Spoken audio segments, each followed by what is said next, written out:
soil penetrometer.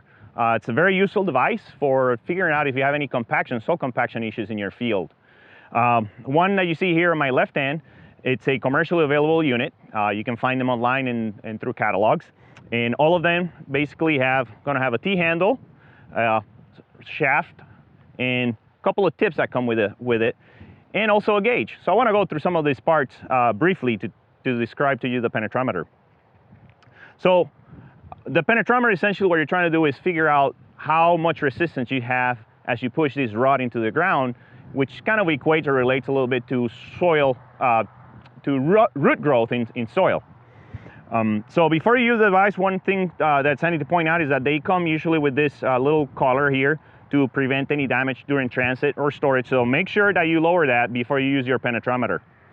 So the next thing to figure out is, depending on your conditions, there's actually two different size tips, a half-inch tip and a 3/4 inch tip. So the choice of those tips depends on the type of soil you have. The smaller tip, you use that usually on soils that are harder. And the bigger tip, usually you would use that on soils that have better structure and are looser, such as the soils here where we're located here in Arlington. So you can unthread that. You're gonna thread that tip at the end of your rod. So now the penetrometer is ready for use. Let me talk to you a little bit about the gauge, because it's really important to understand what the gauge is actually telling you. So the gauge actually has a scale that it's measuring PSI, or pounds per square inch. And you would see that it actually has a green area, a yellow area, and then a red area. So the green area is usually about 0 to 200 PSI. And then from there to 300, it starts a yellow area. 300 PSI and above is usually what is considered root restrictive, and indicating of soil compaction issues. But I want you to take that with a grain of salt, because there's other factors that affect this penetrometer measurement. So if you ever dug a hole in dry ground, you know that digging a hole in the dry soil is really, really difficult.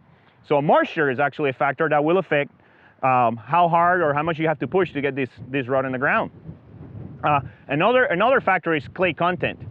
And so there's no correction for soil moisture or clay content on the gauge. So there's things that we can do to kind of account for that. The one that I usually recommend is actually finding a fence row in an area near your field that has similar soil that you know has received very, very little traffic. It hasn't had any traffic.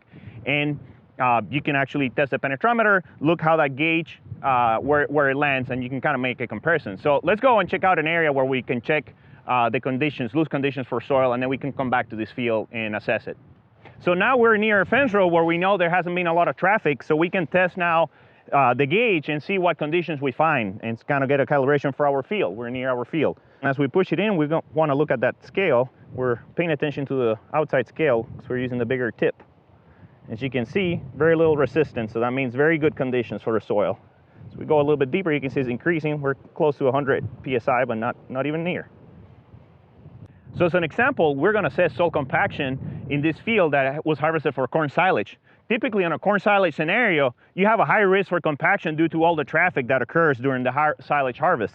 So you want to go and check your compaction in a zigzag manner, such as soil sampling. And you can look at that on the A2100 publication from Extension. So another feature of the penetrometer, as you can see, if you look at the rod, it actually has these markings in about 3-inch intervals.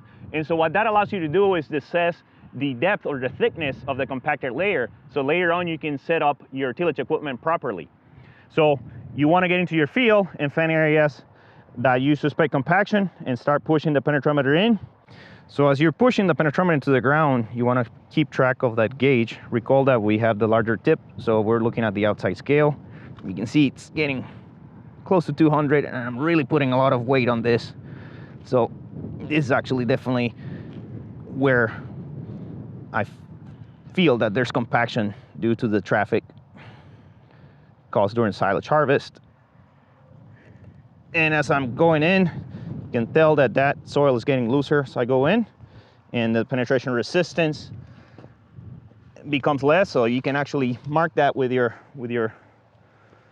finger. You can see that that denser layer is contained to the upper foot of this soil. So it's very useful information for setting up your tillage equipment if you want to take care of this potential issue.